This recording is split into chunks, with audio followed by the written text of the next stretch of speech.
don't think he had enough of an explanation, frankly, for everything. I think one thing that was really palpable was this sense of rage from him, that he really doesn't accept any of this. He doesn't think any of it is legitimate, or that, anyone has a point, except maybe in this case or that case. But fundamentally, he thinks that this is nitpicking, or it's unfair, or, as a kangaroo court. And I think part of that underlies that even more than ever during lockdown, Westminster was this separate bubble, because for a lot of people in government, life actually went on as before.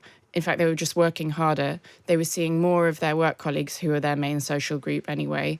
They were going into work every day. It was intense, and they couldn't quite put themselves in the shoes of almost everyone else in the country who was sitting on their own at home, not seeing anyone. Yeah, but that's exactly it. That sense of rage is like, it would be Alex, it would be understandable, that sense of rage, if these rules had been imposed upon him and he was having to do his best while suffering under them, and God knows where they'd come from. They came from him. And so, exactly as Juliet says, that idea that even though he was saying all this stuff and going up there and telling us all what to do, that he actually didn't really understand, and perhaps still doesn't understand, what life was like for most of us. Not just for some people, not just for the most disadvantaged, for most of us during that period. Is that fair? Yeah, I mean, I think that is fair. I think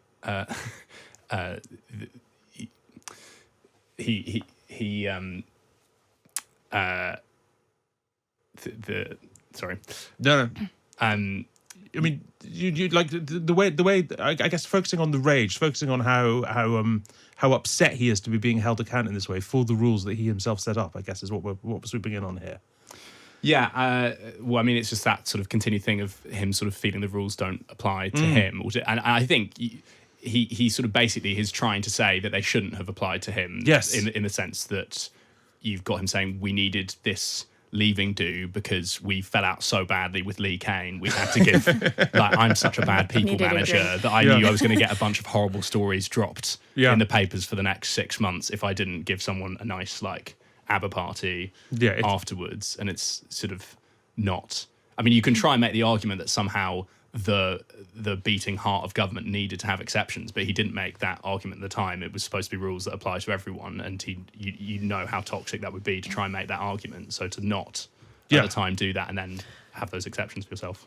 But everyone thinks it's different when it's them as well. Sorry, Juliet. Yeah. No, I just want to make one point on the other side, not really to justify any of this, but to say that, in a way, I am glad that we had Boris Johnson in charge during this, because fundamentally I think the incompetent parts of governments, the stuff they messed up, was structurally there, were long-standing things. And I think that, there would have been, if we'd had a really ascetic, sort of moral leader, then this lockdown party stuff wouldn't have happened. But what we would have had instead was maybe someone who in a way, in their heart, couldn't wait to put us into lockdown, wanted to keep us there for as long as possible. And I'm quite comforted by the fact that we had a leader in place who really did not want to do this, who didn't want to take over everyone's lives and tell us how we could live and lock us in our homes, because fundamentally, that's an illiberal instinct to want to do that or to take any satisfaction from doing that.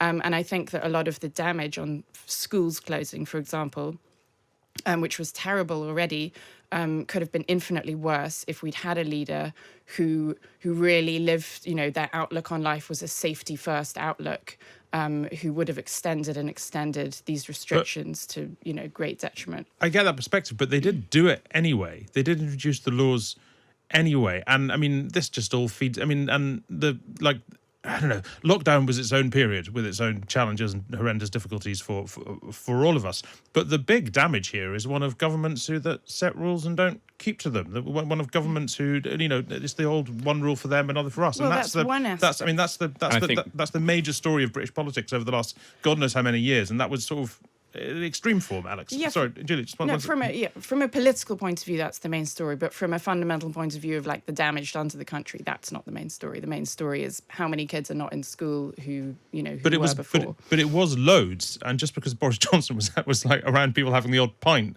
that didn't help my kids go to school. It didn't. But that's the kind of leader he was. He wasn't going to put us in lockdown longer than was absolutely necessary, and those two things go together. It doesn't justify anything, but I'm just saying I'm glad we had Boris instead of some authoritarian, ascetic Puritan in charge. But I suppose that I sort of agree with the damage that school closures has probably caused, and that's bad.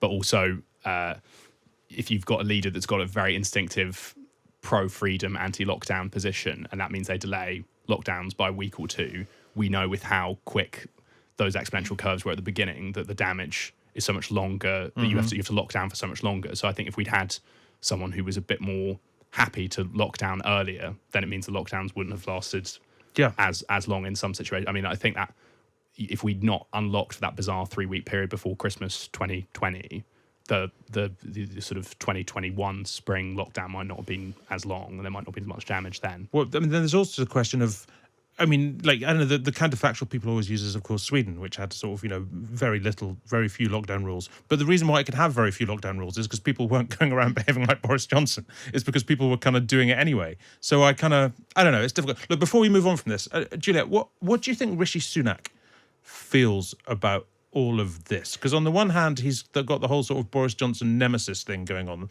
On the other hand, it doesn't really do him any favours if the public keeps in their mind the idea of Conservatives as sort of blithe COVID rule breakers, not least because he was fined himself. Yeah, I think it's fundamentally unhelpful to him to have this, leading to for us to be, leading our conversation with this is not helpful to him or his cause. Every time it comes up, the Tories drop in the polls, quite reasonably because people are reminded of how angry they are. So, yeah, although he might be glad to see his predecessor being trashed, ultimately, I think he wants this out of the news as quickly as possible. Which past 10, I'm going through the news of the week with the Times columnist Juliet Samuel and the comedian Alex Kealy. And of course, we've been talking about Boris Johnson at the Privileges Committee. Let's move on from that a little bit, because that was on Wednesday and an awful lot happened on Wednesday. There was also a vote on the Northern Ireland Protocol. It passed by 515 votes to 29, I believe, but 22 of those 29 were Conservatives and another 47 missed the vote, which means there is still this sort of rebellious, sort of even more pro-Brexit hardcore within the Conservative Party that's not going away. But, I mean, Alex, I'll come to you first. Does it matter that they're still there, do you think? Well, I mean, no, it does feel that vote, it's got to a point where a large chunk of that hardcore right Eurosceptic part of the Tory party now is more exhausted with Boris Johnson than the European Union at this point. Yeah, exactly. So, I mean, they're just sort of, they're still there. They're still clinging on, but it doesn't seem to be enormously politically significant, Juliet, right? It's not for now. I mean, I think, in the long term, maybe it is, in the sense that, the whole Brexit campaign started with a fringe, called UKIP. But no, for the time being, I really think it's a bit like the DUP.